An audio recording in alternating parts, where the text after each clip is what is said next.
initiatives and provide training to staff, ministry staff, even local authorities and other relevant stakeholders on NDC and support provided or received.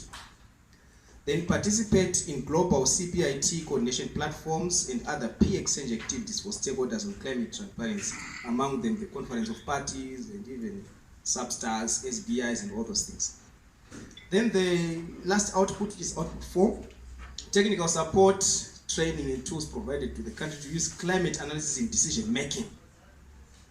The following activities under this output: elaborate customized models and mitigation scenarios to inform the elaboration of numbers, train ministry staff or local authorities and other relevant stakeholders on how to elaborate and provide input on projections, train policymakers, ministry staff, local authorities and other relevant stakeholders on how to integrate climate data and projections into decision-making processes.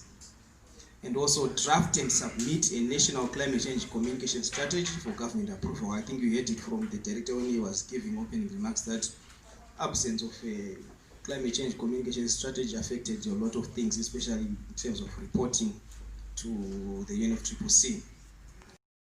Taking into account the outputs from the MPG negotiations process on greenhouse gas emissions, because at the moment there is, maybe I would say they are thinking of using the common reporting format tables, but adapting them to the new situation for the Paris Agreement. So if we are designing data templates on a sectoral basis, yeah, whether it's for ECU, energy, AFOLU, and waste, we need to take that into account.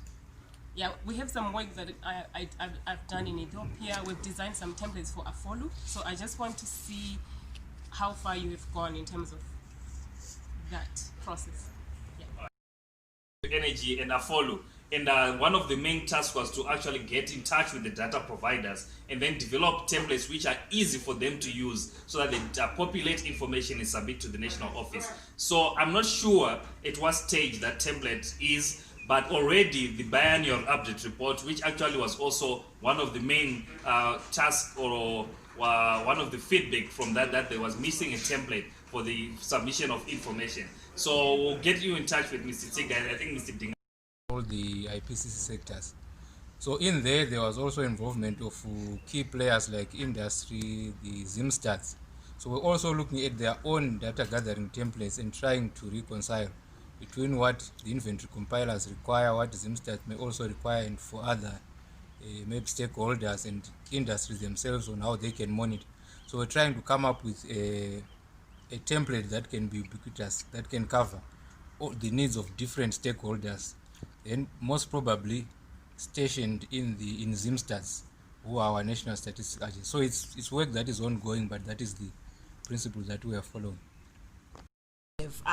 CEOs in that organization, and for data collection and anything that we want, that is a key institution that we need to work with. I saw them invited in that letter of invitation, but I wanted to find out if they are here because they are very key in what we want to do. CEO endorsement document building on the project initiation form, which is the PIF document, which is consistent with the GEF requirements in consultation with you, all the relevant stakeholders. Mr. Mutasa presented this morning the different outputs from the PIF document. And those are the ones that where we're gonna need your input. Why do we need a CEO endorsement document? The answer is that Zimbabwe's PIF identified a number of gaps and constraints and the need to establish permanent institutional framework that will allow you to report under an enhanced transparency framework. And that means reporting in terms of production of your greenhouse gas inventories, mitigation assessments, so your NDC, the tracking and so on, but as well as your national adaptation vulnerability assessments. This is just an additional point, maybe one of the many. I think Mr. Mwati highlighted this morning a number of ongoing projects that are complementing this current project. I particularly chose this one. We particularly chose this one because we think it's one of the most relevant projects. This is related the current ongoing, I think, development of your fourth national communication and first BUR. And there's a lot of outputs from here that will feed into this process that we're doing now. So it will set the foundation, if you like, for you to report under an enhanced transparency framework. So next. Yeah, so the PPG objectives, I would say maybe the primary objective of this is the production of the CEO endorsement document. The CPID aims to provide targeted technical support as well as the tools to strengthen capacity.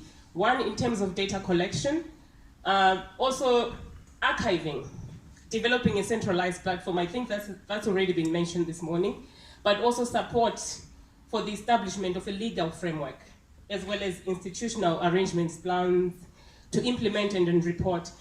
The issue of legal framework, I think we discussed a little bit. And what is their place in the whole scheme of things.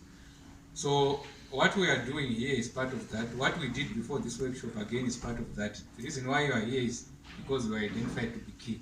The process will continue, and then the needs and expectations in relationship to all the climate action work that was presented since morning, but also in particular to this current work that we are doing, that is the development of the CEO endorsement document.